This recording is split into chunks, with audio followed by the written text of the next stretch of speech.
Bem-vindos a mais um episódio de E aí, professor? Olá, Walter. O que houve aqui, Martin? Eu não sei, eu acho que a gente quis dar uma molhada nas orelhas. Então você devia estar aqui sentado atrás desse chuveiro? As nossas orelhas estão molhadas. Digo, atrás das orelhas. Entendi. Bem, esse é um assunto interessante, o que você vai esclarecer para nós. Nós recebemos tantas perguntas. Lembre-se de quando falamos a respeito da minha história e de como eu fui de evolucionista para criacionista? Eu sempre conto aquela história de quando apresentei alguns questionamentos ao comitê. Sim. E aconteceu que alguém me contactou querendo saber quais eram. Gente, como vou lembrar disso? Isso foi há 36 anos atrás. Quais foram as perguntas? É claro que eu tenho mais ou menos uma ideia. Elas causaram bastante agitação na época. Mas essa pessoa me disse que está escrevendo um livro e gostaria de incluir nele 10 perguntas.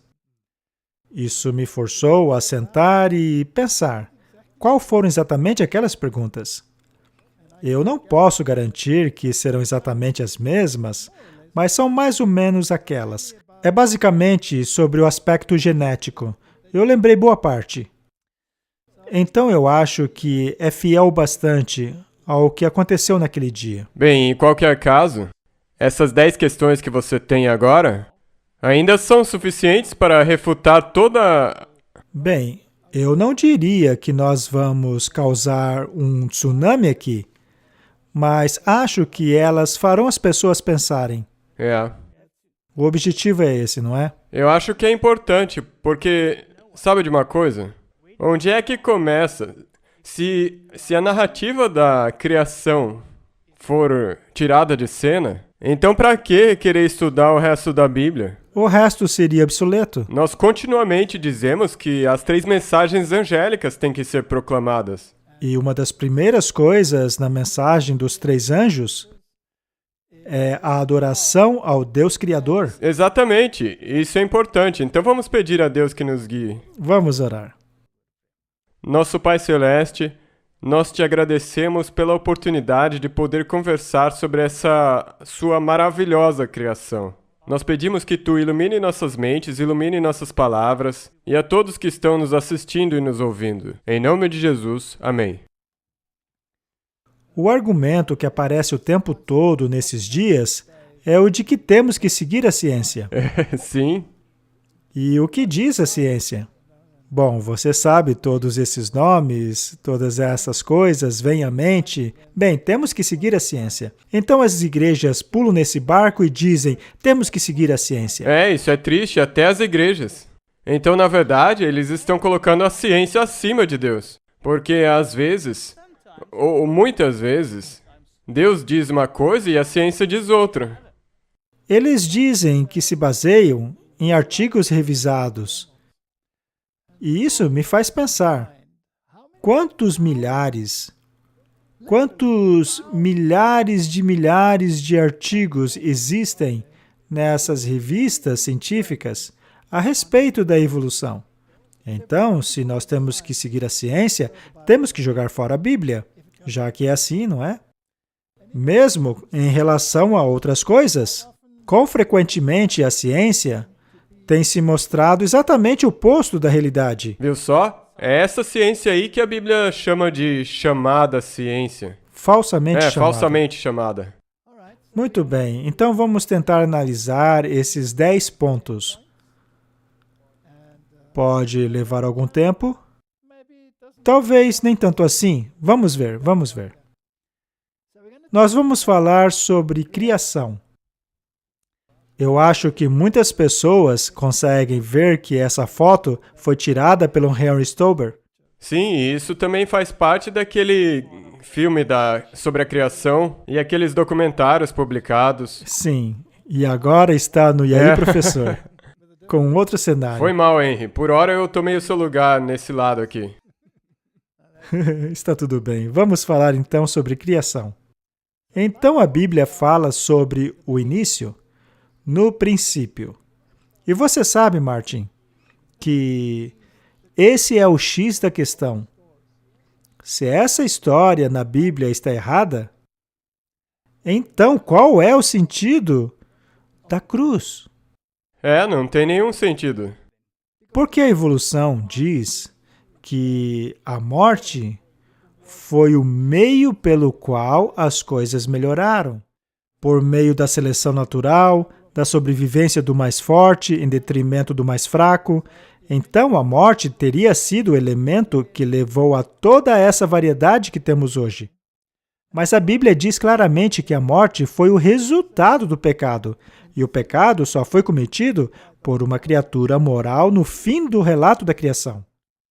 E sabe, no princípio, como você acabou de mencionar agora, na verdade já está refutado. Exatamente. Porque se não havia pecado, então não teria como haver morte. Então Adão e Eva teriam vivido para sempre. Como que a evolução se encaixaria nisso aí? E quanto à cruz? Por que Jesus morreria para dar a vida eterna? Para nos devolver a vida. Se não tivéssemos essa vida eterna no início, então não faz o menor sentido. Não faz nenhum sentido religioso. E é por isso que a evolução teísta não faz sentido. Com certeza. Ela não tem o menor cabimento, porque ela nega a expiação completamente. Completamente. Então, se você quiser imaginar uma criação com longas eras, é melhor virar ateu de uma vez. Sim. Não faz sentido. Não tem como você encaixar Deus nisso aí. Então, no princípio, a Bíblia diz que o Senhor criou os céus e a terra, e tudo que neles há. Ele disse, e aconteceu. Agora, seria isso um mito? Será que deveríamos colocar a religião no reino da mitologia também? Tem que ser assim, no caso da evolução teísta. Êxodo capítulo 20, verso 11. Pois em 6 dias o Senhor fez o céu, a terra, o mar e tudo que neles há, e descansou no 7º dia.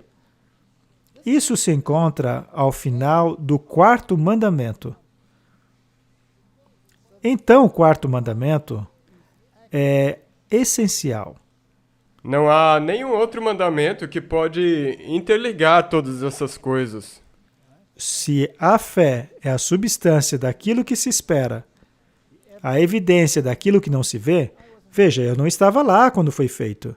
Eu não vi. Na verdade, nem Adão estava lá quando tudo foi feito. Quando ele acordou, já estava tudo pronto. Então, a fé é a substância das coisas que se esperam e evidência daquilo que não se vê. Sem fé é impossível agradar a Deus. E aí está, no 4º mandamento. Nos é ordenado guardar o 4º mandamento para termos um relacionamento com Deus, para passarmos tempo com Ele, porque é assim que funciona um relacionamento. Em 6 dias o Senhor fez o céu e a terra, o mar e tudo que neles há, e descansou no 7º dia. Ponto final. Posso adicionar mais uma coisa aqui? Claro. Não tem nenhuma menção à lua aí. Você é danadinho, hein? Mas então por que algumas pessoas... A lua está lá a partir do 4º dia. No 4º dia. Mas aqui, então, por que 6 dias e no 7º descansou? Ali não fala que, porque no 6º dia a lua estava surgindo e tudo mais. Sim, mas vamos deixar isso para um outro tópico. Eu sei que você quer falar muita coisa aqui. Mas a primeira semana foi a semana que Deus estabeleceu como modelo para todas as consequentes semanas. Exato. Ponto final. Ela nunca mudou desde a criação. Correto. E ainda que o sábado tivesse se perdido no tempo, como afirmam alguns, quando Israel estava ali no deserto, não restava mais dúvida de qual dia era o sábado. Pois Exatamente. em 6 dias o maná caía, mas no 7º dia ele não caía. No 6º dia o maná caía em dobro. E aliás, isso aí também não ficava sujeito à lua. Do contrário, seria um cenário assustador. Viu só? É isso que eu quero dizer. Faz lógica se você apenas ler. Correto. Mas ainda que o sábado tivesse se perdido, ele foi reintegrado ali na tumba. Pois os judeus descansavam no sábado, no 7º dia, E a Bíblia diz que no primeiro dia da semana, eles levaram especiarias a fim de balsamar o corpo de Cristo, mas ele havia ressuscitado. O calendário juliano já estava estabelecido naquela época. Isso foi alterado no calendário gregoriano. Afinal, os Césares gostam de colocar o seu nome em tudo, não é? E o César de hoje é o Papa, então ele queria ter o nome dele ali no calendário. Então os jesuítas fizeram uma alteração nos dias, mas eles não mudaram os ciclos da semana. A semana tem sido a mesma desde a criação. E isso é crucial. Se o Senhor fez os céus e a terra e o mar e tudo o que neles há, e descansou no sétimo dia, se ele realmente fez tudo em 6 dias, então a evolução está em oposição direta a este relato. Exato. Então, o oponente de Deus introduziu uma narrativa que se opõe à criação. Isso faz parte do grande conflito? Não é interessante que o grande conflito com relação a essa questão começou em 1844? Porque Charles Darwin escreveu seu primeiro manuscrito da origem das espécies em 1844 e o enviou para revisão. Então, tudo se encaixa neste cenário de uma grande batalha ideológica dos tempos do fim. Quando eu ainda era evolucionista e fui apresentado essa história aí dos 6 dias, você pode imaginar o que passou na minha cabeça? E é a mesma coisa com qualquer um que tenha essa mesma mentalidade que você tinha. Eu pensei que a pessoa que havia me dito essas coisas era um grande ignorante. Exatamente, é isso mesmo. O mundo te diz que, na verdade, se você acreditar na narrativa bíblica, você, na verdade, é estúpido. Exatamente, você é um estúpido. Eu me lembro que a pessoa me trouxe esses livros a respeito do criacionismo. E lembre-se, eu costumava rasgar esse tipo de coisa na frente dos meus alunos na universidade. De vez em quando apareciam os criacionistas lá e eu adorava detonar com eles, ridicularizá-los na frente de todo mundo. Então a pessoa que me trouxe os livros ficou frustrada e disse: "Você que tem problema com esse evolucionismo aí, então você se resolva com ele." Sim, eu lembro. Então, cabia a mim chegar a uma conclusão. E sobre o sábado ele também disse: você que se resolva aí, eu não tenho problema com o sábado. Como é possível guardar um sábado em reconhecimento a milhões de anos de evolução? Isso simplesmente é impossível, é ridículo. Exato. Mas eu comecei a raciocinar. Eu não vou contar a minha história aqui, eu já falei tantas vezes, mas nós veremos o que aconteceu naquele dia. Quando eu, pela primeira vez, comecei a manifestar algumas dúvidas diante dos meus colegas da universidade, professores, alunos graduados, a nata do pensamento evolucionista naquela universidade. E o resultado foi um grande pandemônio. Eu vi um tamanho ódio que você nem imagina. Parecia um monte de vespas vindo direto em cima de mim, querendo destruir a ameaça. É uma pena que não tinha nenhuma câmera para gravar isso aí. Seria realmente interessante porque um dos meus colegas estava literalmente espumando de ódio na boca. Ele estava vermelho. Ele estava me xingando. Agora, o que realmente o impressionou foi o fato de eu simplesmente estar fazendo perguntas. Naquela época, eu sequer tinha as respostas. Você entende? Isso leva tempo, leva anos de estudo até você ter a resposta. Mas o pandemônio estourou. Eu então pensei, isso é muito intrigante. Há algo de estranho nisso aí. E eu decidi investigar. Exato. Gênesis capítulo 6, 17. Eis que vou trazer águas sobre a terra, o dilúvio, para destruir debaixo do céu toda criatura que tem fôlego de vida. Tudo o que há na terra perecerá. Então, veja, Martin, segundo o verso, ele disse que tudo o que estava na terra morreria. Deus chamou a porção seca de terra. Então, tudo o que estava na terra morreu. o que não tem nada a ver com a água. Não. É claro que muitas criaturas morreram naquele dia, até mesmo no mundo marítimo, especialmente se você pega aquelas criaturas do mar e as joga na terra. Isso é uma grande catástrofe. Há muitas mortes, mas este verso é uma contradição total à ciência.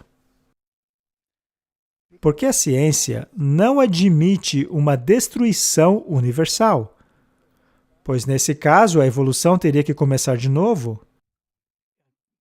Entendi. Então, se em algum ponto toda a vida estava lá pronta, e aí veio uma destruição universal e destruiu tudo na Terra, de forma que apenas aquilo que estava no barco sobreviveu, você teria que começar o processo evolutivo de novo, porque, é claro, eles não acreditam na história do barco. É que nem o grande reset. Martin, você está trabalhando para o Fórum Econômico Mundial? Então, isso é fascinante. Tudo morreu. Essa frase faz oposição absoluta à ciência revisada. Oposição direta. Eles reconhecem inundações locais, catástrofes regionais, mas nunca uma catástrofe universal.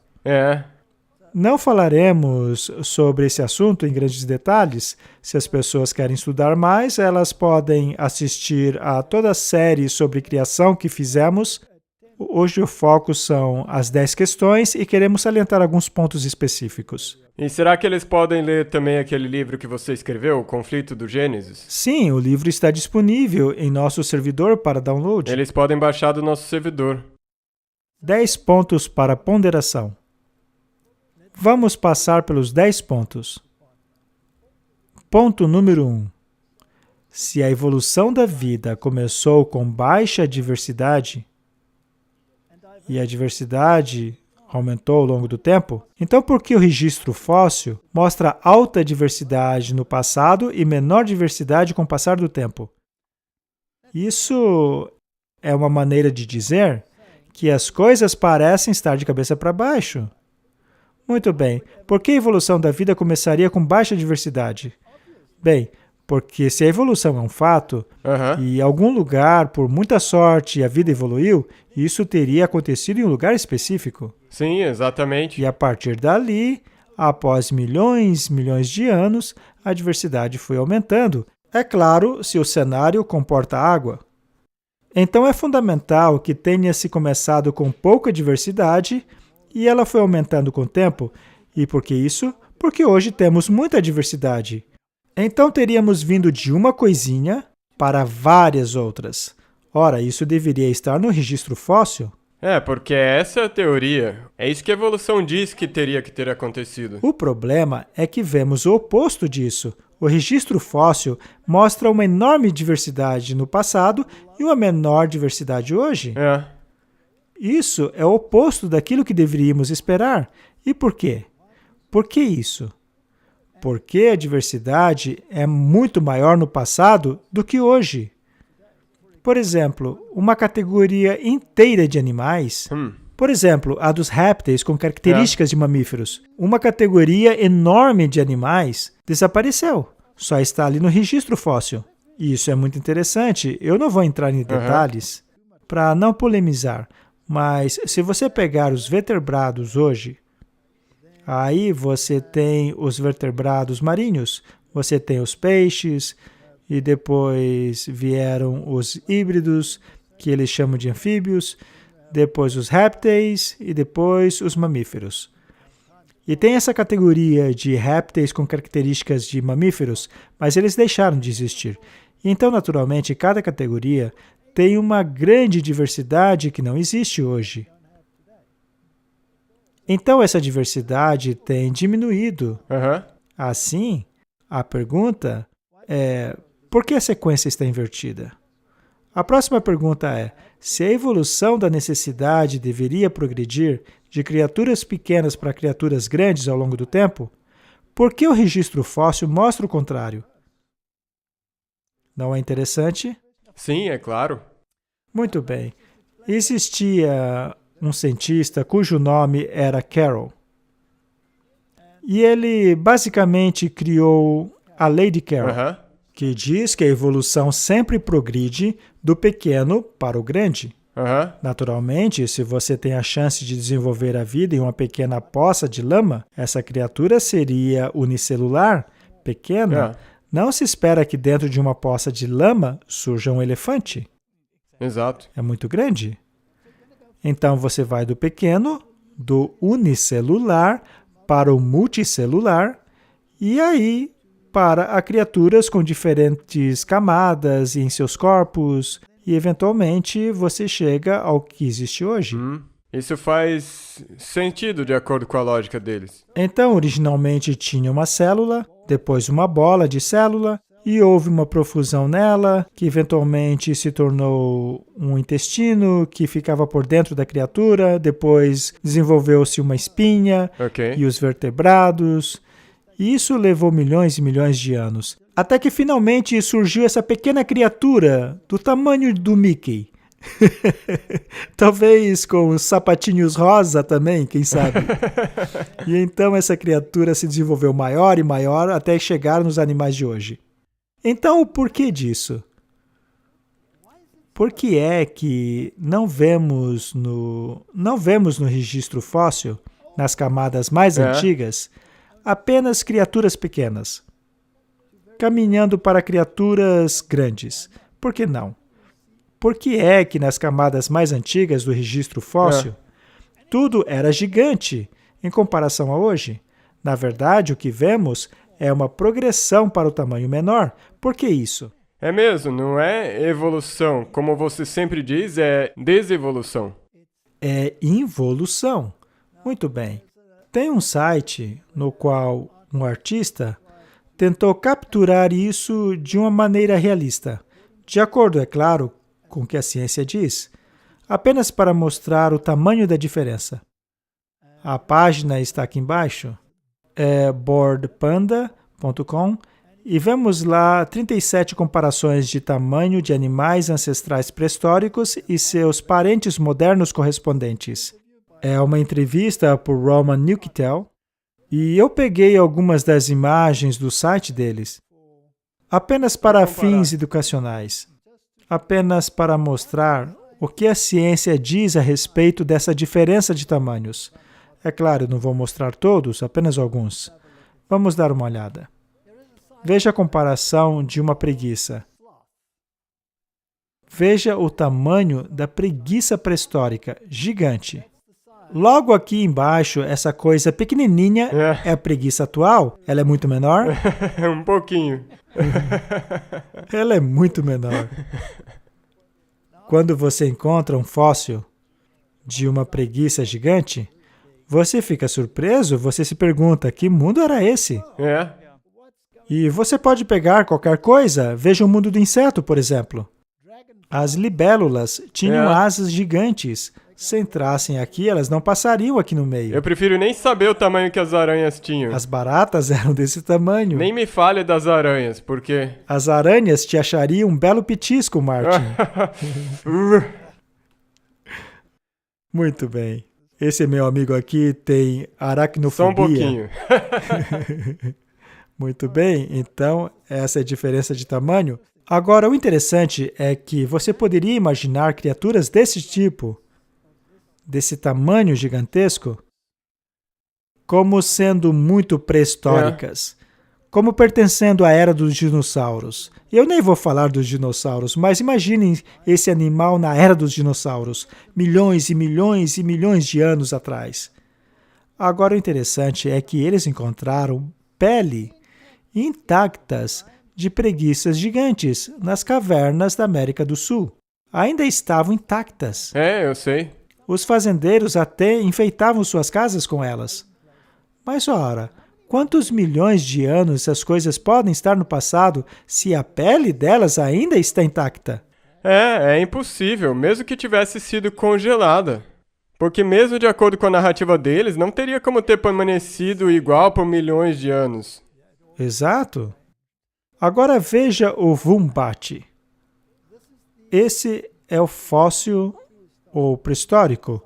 Veja só o tamanho dele comparado com o Wombat atual. Isso é evolução ou É involução? completamente uma desevolução. Isso é uma degeneração ou um progresso? Com certeza não progrediu em tamanho. É uma regressão. Sim, é regressão, tipo... Olha só para isso.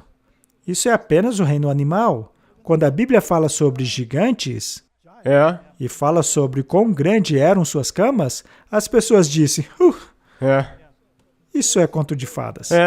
E daí eles representam essas pessoas como neandertais, que eram estúpidos. Imagine o Abraão, por exemplo.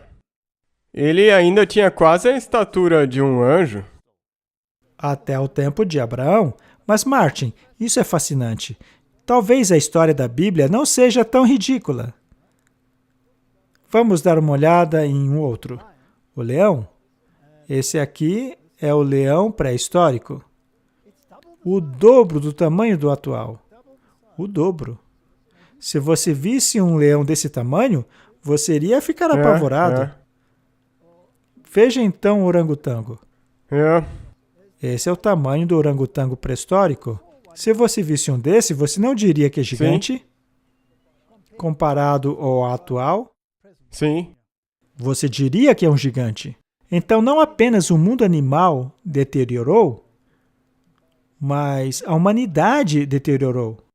Com certeza. E eu só queria fazer uma pergunta. Você disse mais cedo que não ia mencionar nada sobre dinossauros, mas eu só queria saber, os dinossauros, eles se classificam como que tipo de animais? Répteis. Ok, e esses mamíferos parecidos com répteis? Quando você pega um crânio de um mamífero e o compara ao crânio de um réptil, os buracos aqui na lateral, eu estou usando uma terminologia simples. Eles são diferentes. Okay. Agora, aqueles répteis tinham características de mamíferos. Hoje, você simplesmente não tem isso. Você ou tem um ou outro. E essas eram criaturas enormes, comparadas aos dinossauros. Ainda assim, também tinham características comparáveis a mamíferos. Então, é um tipo de mistura. Bem, eu não queria realmente tocar nesse assunto, mas quando o espírito de profecia fala a respeito das espécies confusas, eu posso imaginar que aquilo foi um tipo de amalgamação. Talvez naquela época tenha existido um método, o qual desconhecemos nos dias de hoje, que tornava possível essa amalgamação entre várias criaturas. Nós temos visto isso acontecer hoje em dia. Sim, hoje em dia estão fazendo essas coisas pelo mundo afora. Mas voltemos à diferença em tamanho das criaturas. Aqui temos uma capivara moderna. Ela é um roedor. Ela é mais ou menos desse tamanho, Martin. E ali, você tem o correspondente pré-histórico. Parece do tamanho de um hipopótamo. Sim, sim. Veja que houve um declínio muito acentuado de tamanho. E o que dizer do tatu? Veja a diferença gigantesca. E sabe de uma coisa? Eu estava pensando aqui que, obviamente, a vegetação também tinha que ser maior. Tudo era maior, as árvores eram maiores. É por isso que temos essas reservas gigantescas de carvão. Nós temos todos esses recursos de hoje. Chamamos isso de combustíveis fósseis. Haviam florestas gigantescas. Enormes quantidades de animais. Sabe, recentemente, aqui na África do Sul, nós tivemos uma maré vermelha e milhares de toneladas de lagostas apareceram na costa. Milhares e milhares de toneladas. Isso em um mundo degenerado. Imagine só num mundo não degenerado. Se os oceanos daquela época não fossem profundos como são agora, então eles teriam se reproduzido por toda a área. E muito da água que temos hoje estava debaixo da manta subterrânea de água. Então tudo isso mudou. Quer dizer que toda a área era produtiva. Deveria existir uma quantidade enorme de material orgânico e um material inexaurível praticamente, que aliás utilizamos hoje como combustível fóssil. Exato. E é por isso que tem todas essas reservas gigantes de petróleo no fundo do mar. Exatamente, mas esse é um assunto diferente. Então veja como essas comparações são muito interessantes.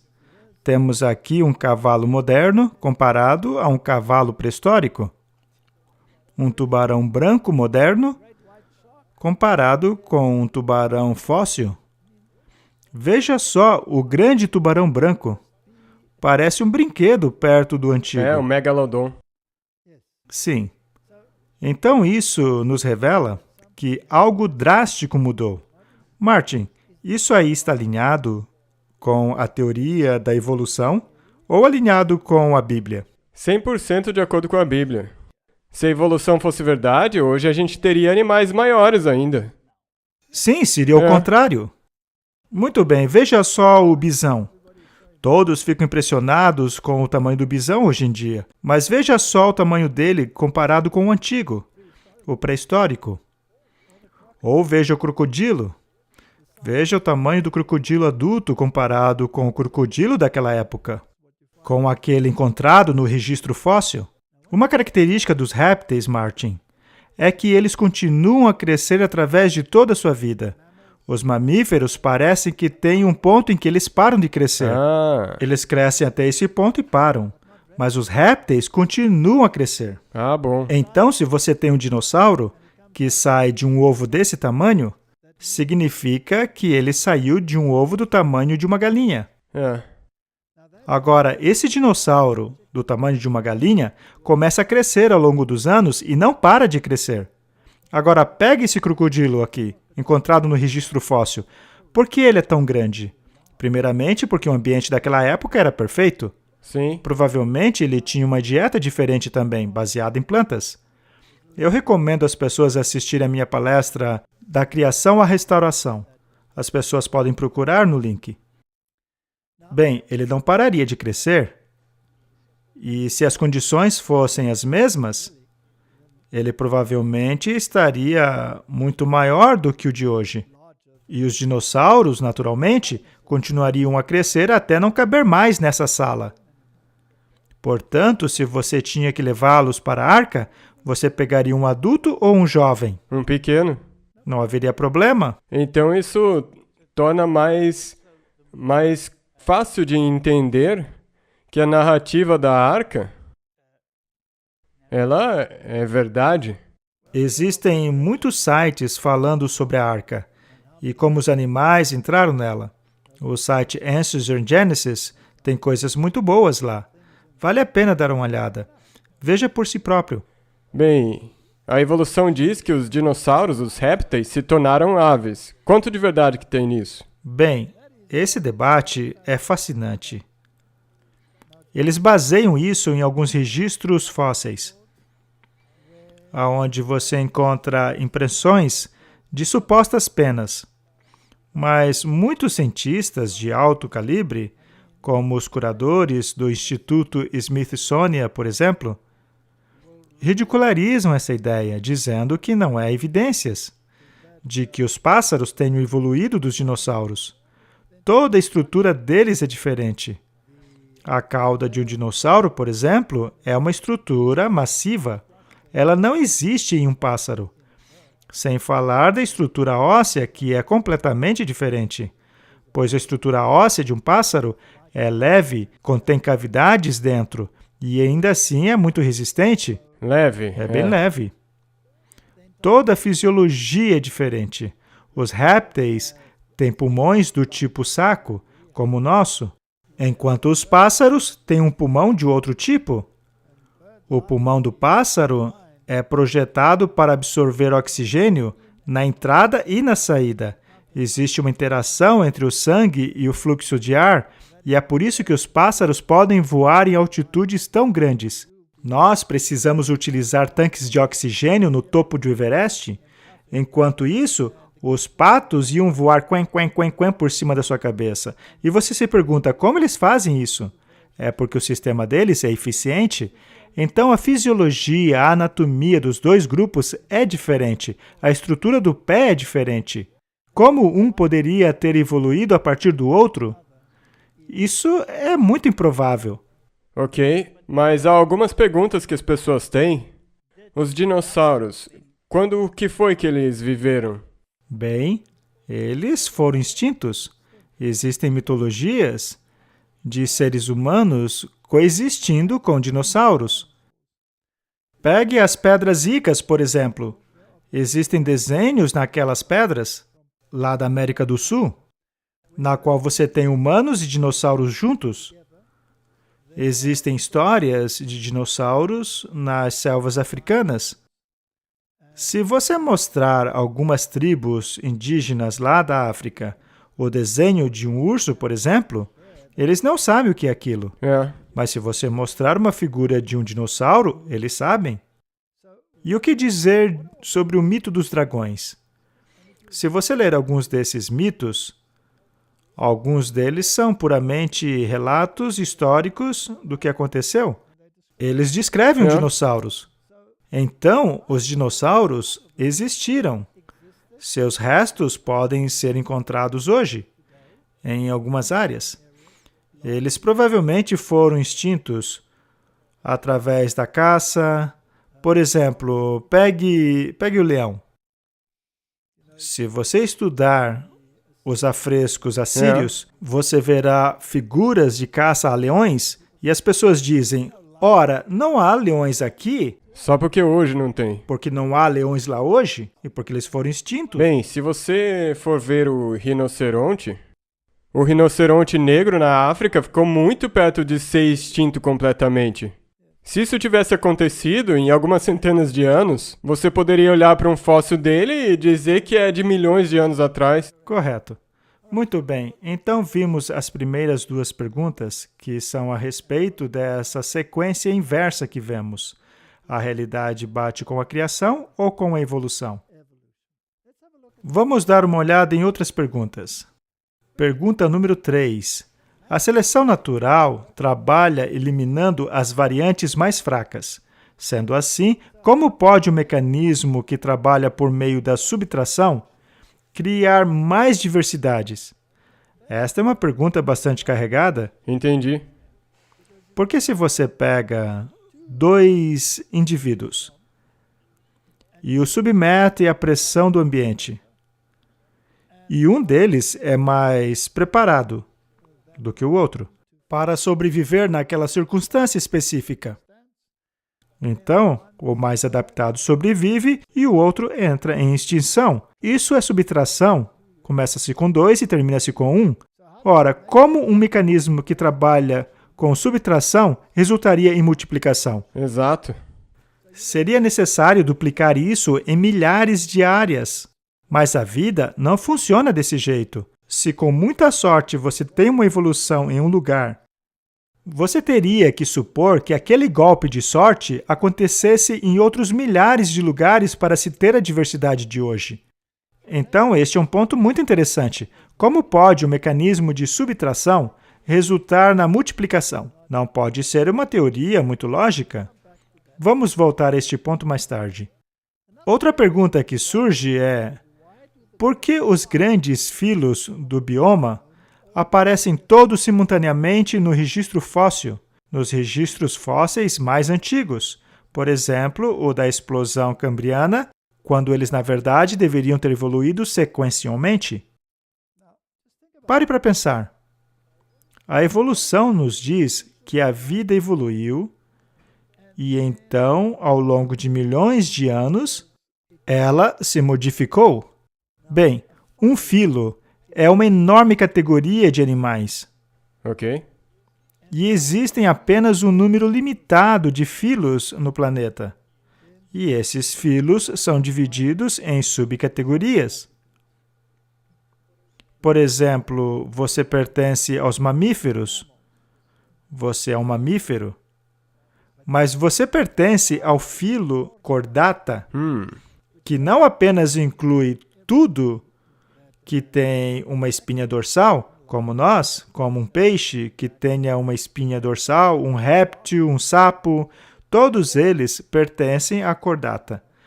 Mas que também inclui muitos dos organismos marinhos que, na verdade, não têm uma espinha, mas apenas um tipo de corda na parte de trás de seu sistema. Então, todas essas criaturas juntas, sejam elas vertebradas, que é apenas uma subcategoria dos cordados. Então, a cordata é um grupo enorme chamado de filo. Um outro filo é o dos moluscos. Isso inclui todas as lesmas que caminham na terra, todos os caramujos, todos os organismos de concha, todos são moluscos, incluindo as lulas e os polvos. Então, é uma tremenda variedade dentro de apenas um filo. Cada filo é uma quantidade enorme de animais. E aí você tem os animais de esqueleto externo. Eles têm um exoesqueleto ao invés de um endoesqueleto. Isso seria os insetos, os caranguejos, todos esses tipos de animais, etc. Então, essa seria uma outra enorme categoria de animais. Agora, se a evolução está correta, e a vida começou a partir de uma única célula e devoluiu para diferentes organismos, eventualmente você teve uma bola de células e por aí em diante, para ser possível desenvolver diferenças, como aquelas entre os moluscos e os cordatos, entre os artrópodes, ou entre qualquer uma dessas enormes categorias de criaturas, certamente teria levado milhões de anos. Mas e se eu dissesse para você que todas já existiam desde o início? Isso deixaria você chocado? Ora, com certeza eu deixaria chocado. Bem, será que os cientistas sabem disso? Meu amigo, a resposta é sim. Então, esta é uma grande pergunta. Como é possível, caso a evolução seja verdadeira, que todos os filos já apareçam na camada mais antiga de fósseis? E juntos? Sim, juntos. Então não tem. Se eles, por exemplo, disserem, esse fóssil aqui, ele tem 20 milhões de anos, mas naquele mesmo período tem outros tipos de fósseis que podem ser datados mais velhos ainda. Na verdade, o Cambriano seria de 600 milhões de anos. Viu só? Então não faz sentido que tudo... Tem que ter um período de transição. Exato. A outra pergunta é, por que temos que postular um equilíbrio pontuado para explicar a falta de fósseis intermediários, quando o gradualismo é a única explicação plausível para o registro fóssil evolutivo? Tá, deixa eu explicar isso de uma forma mais fácil. Em terminologia para leigos. Exato. Equilíbrio pontuado contra o gradualismo. Gradualismo é basicamente o darwinismo. Darwin postulou que uma espécie evoluiu gradualmente para outra espécie ao longo de um período de tempo. Essa é a única explicação plausível para explicar a evolução. Pequenas mudanças, mutações acumuladas ao longo de longos períodos de tempo. Mas, na verdade, esse gradualismo não acontece no registro fóssil. Não. Porque todos os filos já estão lá desde o início. Simultaneamente. E aí, como explicar? Como sair dessa? Bem, eles inventaram uma coisa chamada equilíbrio pontual. O que seria isso? Naturalmente, deve ter havido um período sem mudanças, com equilíbrio. E, de repente, bum! Uma rápida e repentina mudança. Tão rápido que você não consegue ver as transições do registro fóssil. Ora, por que inventaram isso? Porque eles não têm como explicar como tudo existia de maneira simultânea. E porque não há transições. Transições. Por que não tem um elo perdido? Eles não têm como encontrar. Correto? Então, sabendo que esse é um problema no registro fóssil, os cientistas inventaram esse equilíbrio pontual. Como se fossem pequenos Big Bangs. Correto. Quem inventou isso foi Stephen Jay Gould. Ele idealizou isso para explicar a ausência de fósseis intermediários, para explicar o fato de os filos já estarem lá ao mesmo tempo. Então, Martin, se eles tiveram que idealizar uma explicação dessas, estariam eles, consequentemente, admitindo que o registro fóssil não apresenta o gradualismo de que eles Com precisam? certeza, eles precisam disso. Eu mesmo era um evolucionista. É. E eu era adepto desse equilíbrio pontual. Por Porque quê? você não tinha outro jeito de explicar isso. Eu não tinha escolha.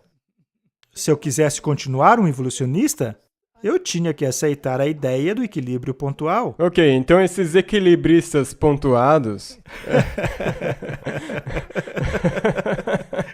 Então esses equilibristas pontuados. Eu acho que eu acertei.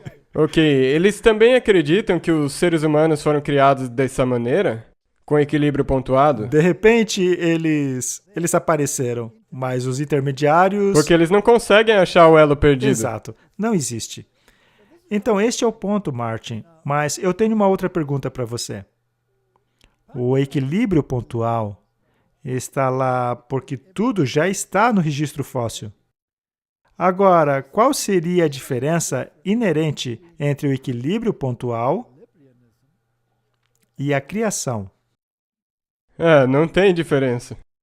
A única diferença é que um admite a existência de Deus. Eu queria dizer isso. Num deles há um criador e no outro aconteceu ao acaso. Exato. Na tentativa de negar a existência de um criador, eu precisava citar o equilíbrio pontual. Na verdade, é um paradoxo, porque você tem que ter a mesma quantidade de fé. Aham. O equilíbrio pontual tem fé na evolução rápida, tão rápida que tudo estava lá ao mesmo tempo. Exato. Deus criou todas as coisas. Martin, para eles não existe lugar para Deus. Você entende? Então, o nosso trabalho é pregar as 3 mensagens angélicas.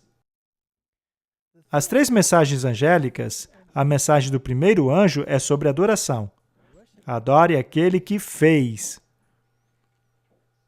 Se este é um sistema de adoração, Com certeza, sim. o que você está adorando nele?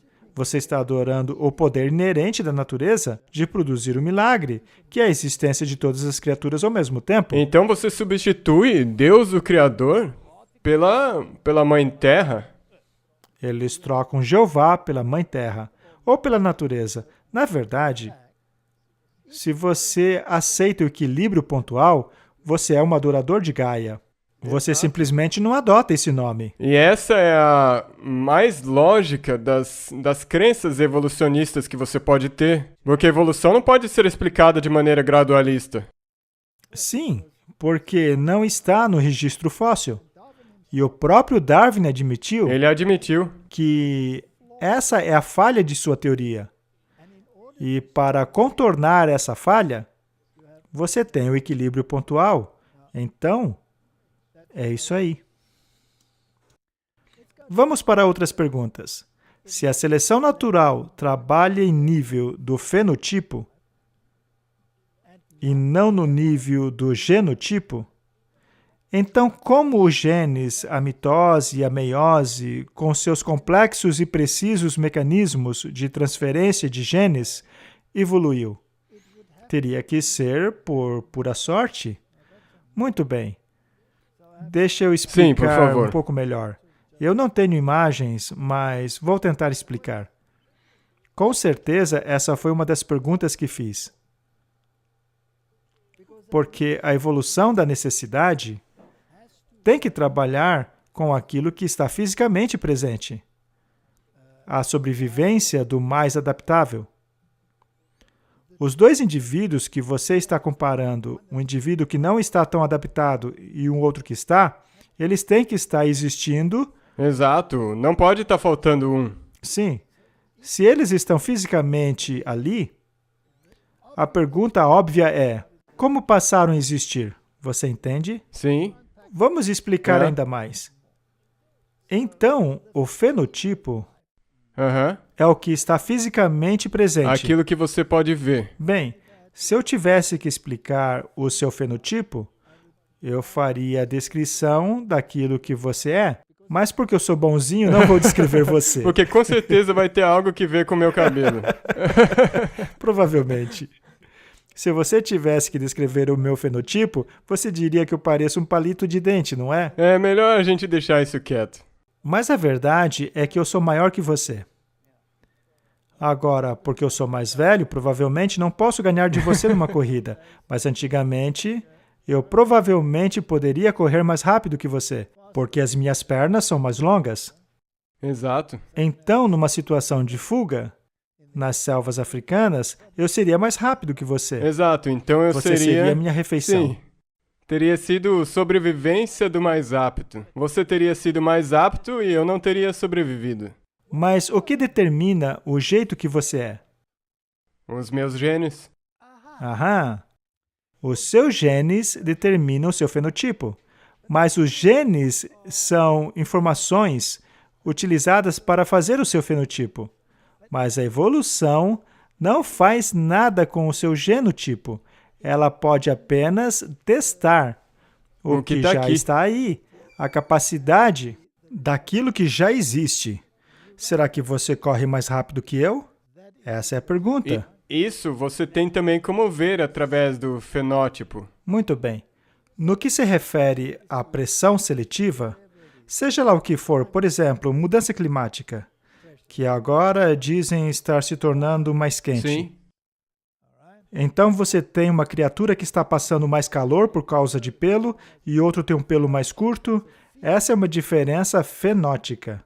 Aquela que é mais capaz de sobreviver ao calor é aquela com pelo mais curto. Ela pode se resfriar melhor, etc. Aham. Então, é assim que funciona. Esse é o fenotipo. Mas como os genes passaram a existir? A seleção natural não trabalha com letras e números, porque ela não produz nada ainda. As letras e os números têm que ter existido por sorte. Então, a conclusão é: a seleção natural trabalha apenas no nível do fenotipo, e não no nível do genotipo. Sendo assim, como que o genotipo, que pode ser apenas testado em sua capacidade uma vez que já tenha produzido o fenotipo, como surgiu? Ou melhor, que dizer do processo de transferir os genes para a próxima geração, ou de multiplicar as células, que é a mitose?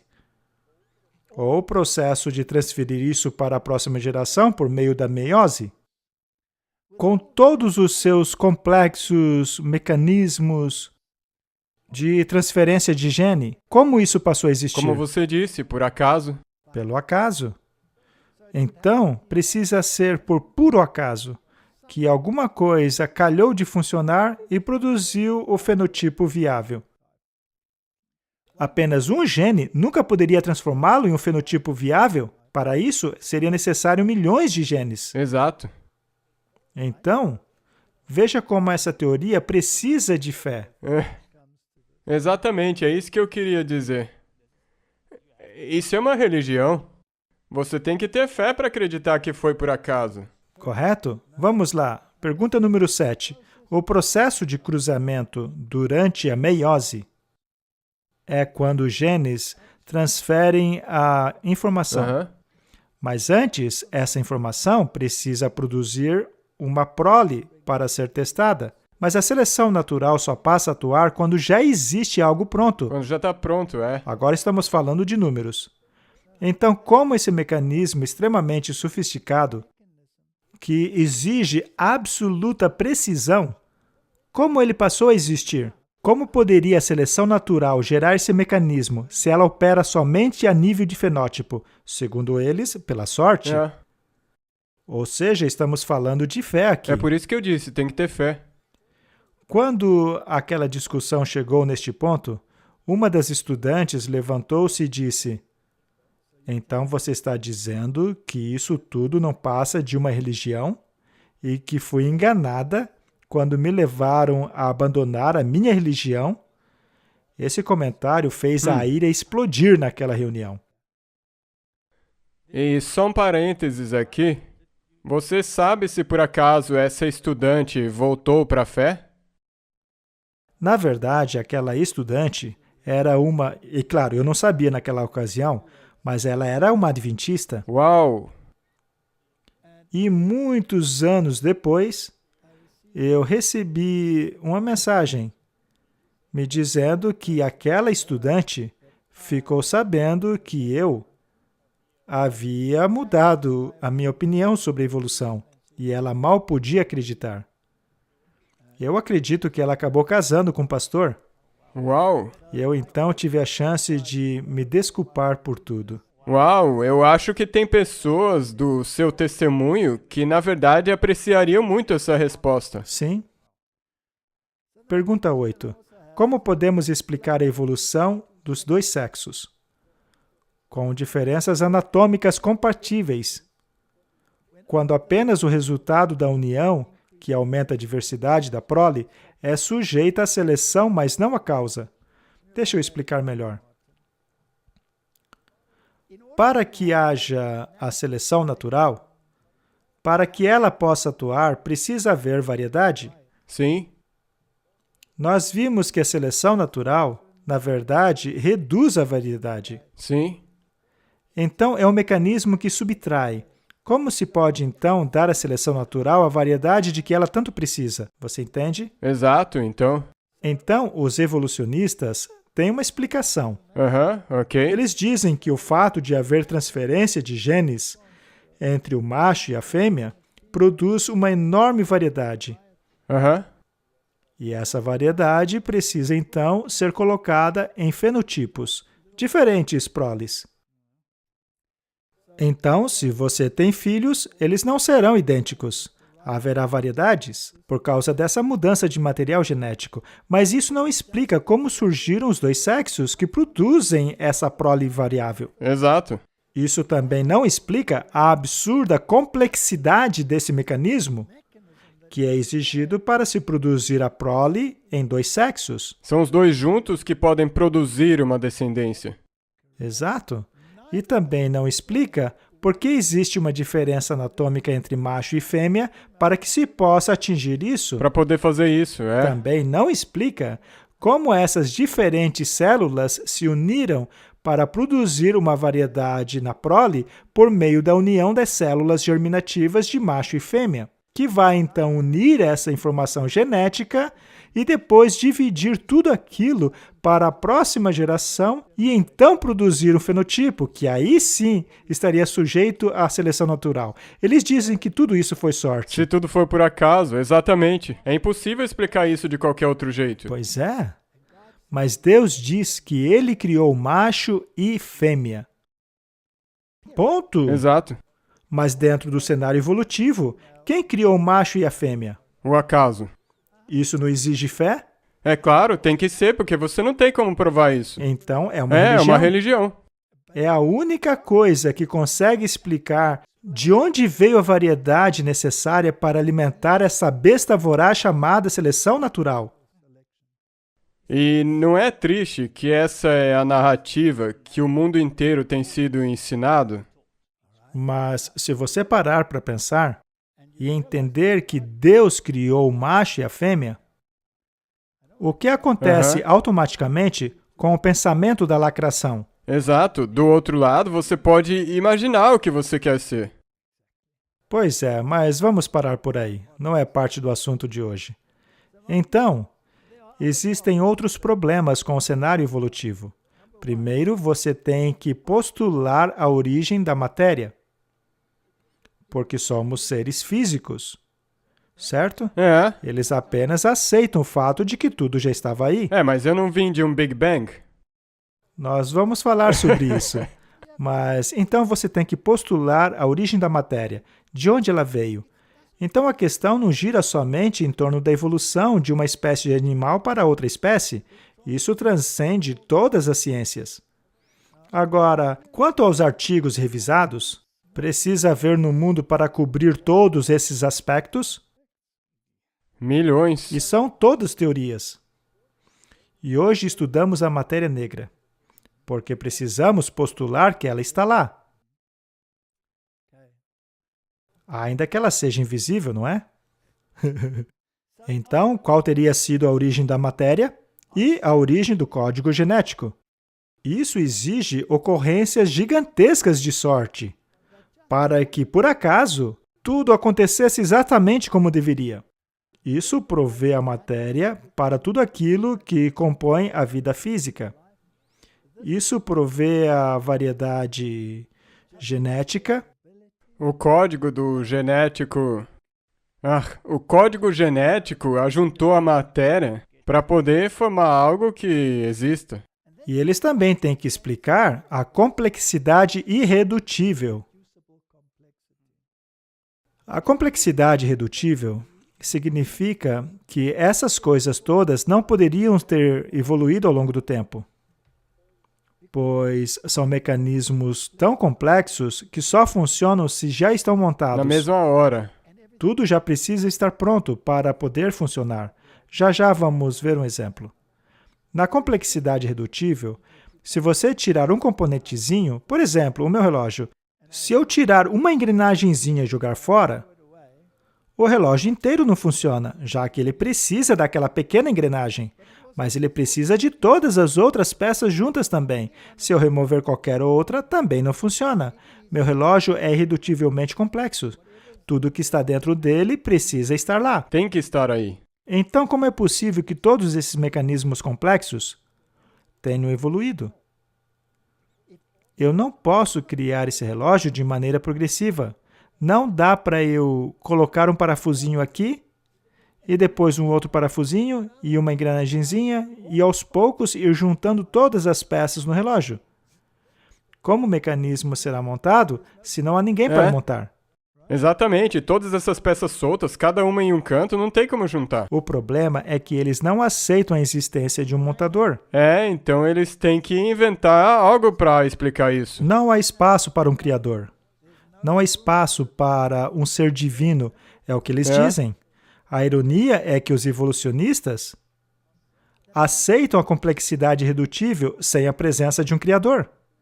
O criador deles se chama acaso. O acaso. Então o Deus deles é o acaso. É religião. Sem mencionar, é claro, o dilúvio universal. A Bíblia fala sobre isso. Vamos analisar. Isso é apenas a introdução, Martin. Que legal. Eu tenho certeza que as pessoas vão estar ansiosas pelo que está por vir. Então, basicamente, o que estamos dizendo é que em qualquer uma dessas questões, se você quiser tirar Deus da equação, você acaba entrando no campo da fé. Exato. Não tem outro jeito. Não há saída. Então, você acaba tendo uma religião chamada ciência, que está em oposição ao que diz a palavra de Deus. Do contrário, ela deixa de existir. Alguns tentam unir a palavra de Deus com a evolução. Chamamos isso de evolução teísta. Mas aí você estará unindo a verdade com erro. Suposição, o que é um erro. Então vamos dar uma olhada na origem da matéria. Continuaremos a falar sobre isso nos próximos episódios. Sim, porque... para entendermos tudo. Exatamente, para nós podermos montar esse quebra-cabeça. Muito bem, vamos ver a origem da matéria. O que a Bíblia diz em relação à matéria? Deus falou e aconteceu. Ou seja, a voz de Deus. Pela palavra. Foi pela palavra do Senhor que os céus e a terra foram criados. Ele falou e aconteceu. E é por essa palavra que você vive, e não somente pelo pão. Quem veio com essa ideia do Big Bang? Foram os jesuítas, Martin. Os jesuítas. Os jesuítas, aqueles que chamam a Bíblia, especialmente essa versão, a King James, eles a chamam de áspide venenosa, a qual querem agarrar pela cauda, como a serpente de Moisés, para livrar-se dela. Bem, eles não conseguiram. Não. Mas ainda estão tentando, por meio do método aprendizado contra aprendizado, por meio das universidades. Bem, vejamos o que dizem alguns brilhantes cientistas sobre isso. Temos aqui um físico, cujo nome é Lawrence Krauss. Ele é um físico quântico. Ok. A física quântica é, na verdade, muito interessante, porque ela mistura o misticismo com a realidade. Ok, então na verdade é uma mistura entre ciência e religião? Sim, porque ela não tem escapatória. Porque na física quântica as coisas são tão inexplicáveis que acabam exigindo uma resposta mística.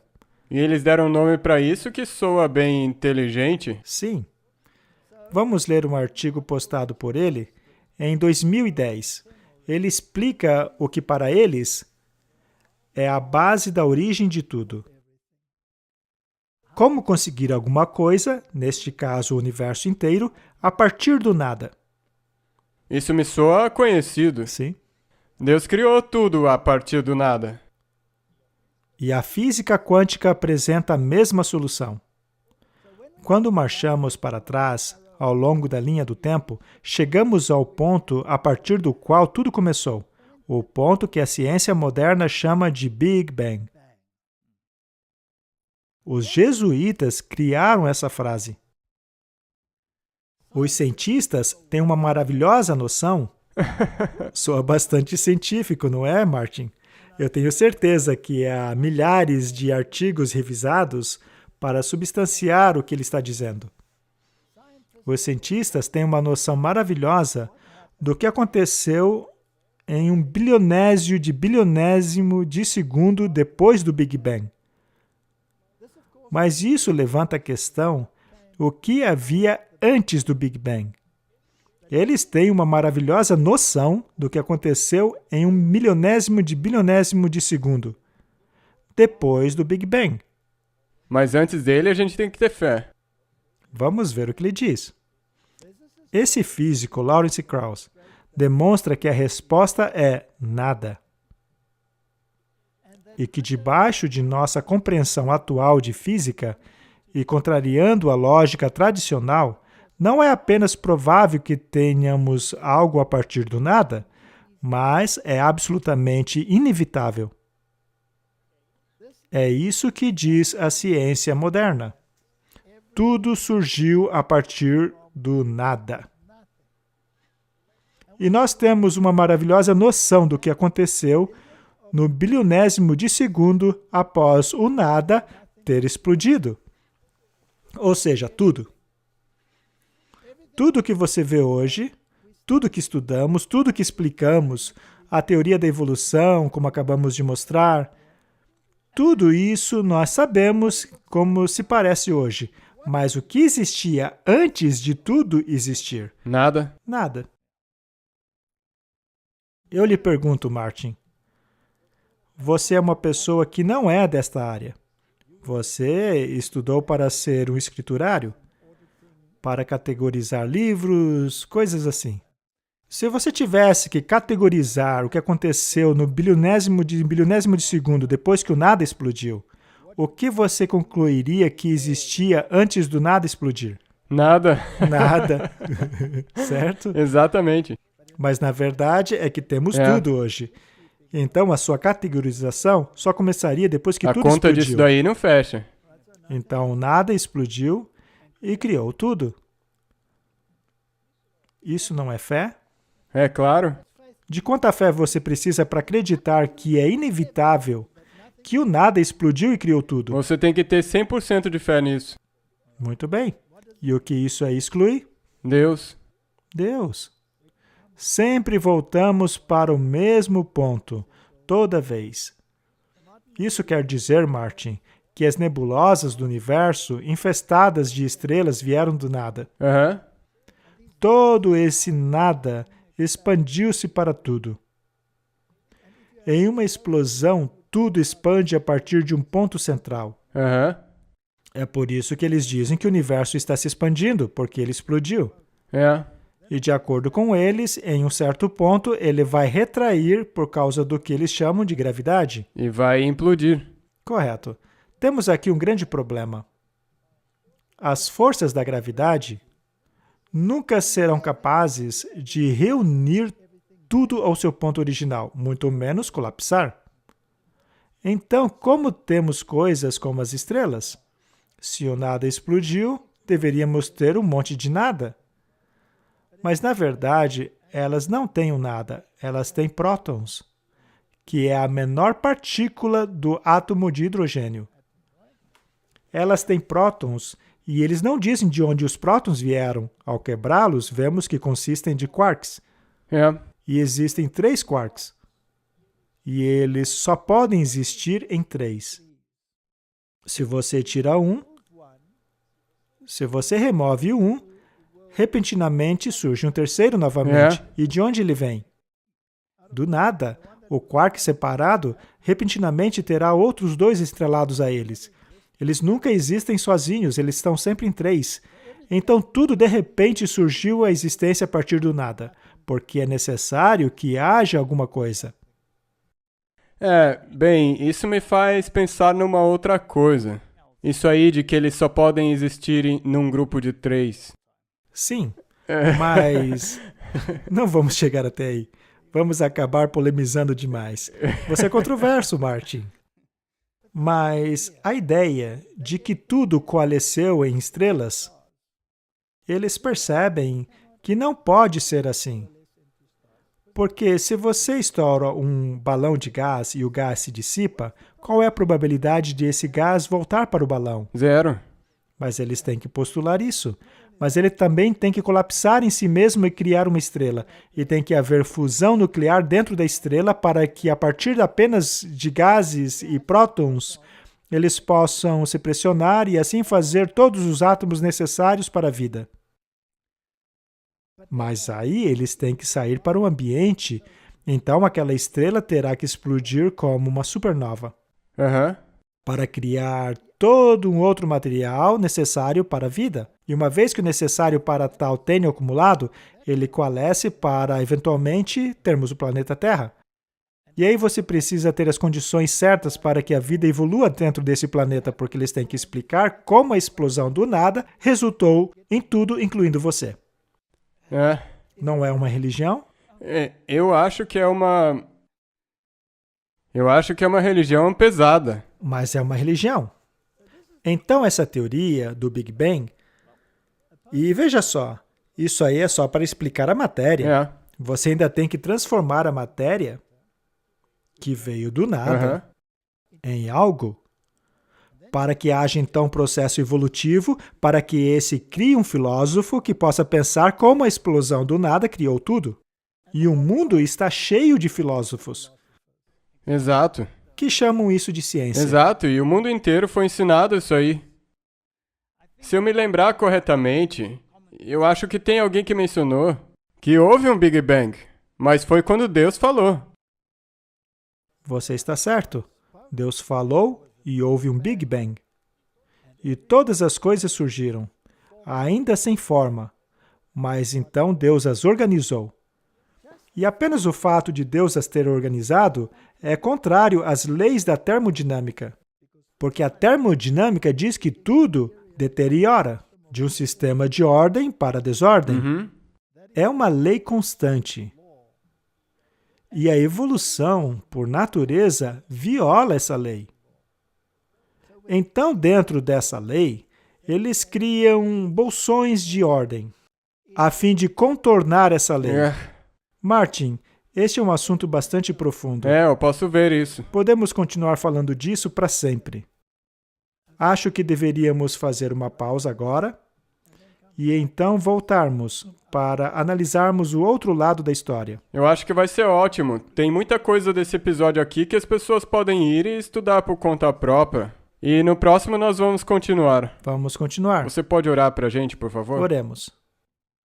Querido Pai, nos deparamos com vários sistemas religiosos neste mundo. E a ciência, especialmente certos aspectos da ciência, se qualificam como religião. E hoje temos que escolher a quem serviremos. Ajuda-nos a fazer boas escolhas, não apenas olhando para a ciência, mas para todas as evidências que nos rodeiam. É isso que eu peço em nome do Senhor Jesus. Amém. Amém.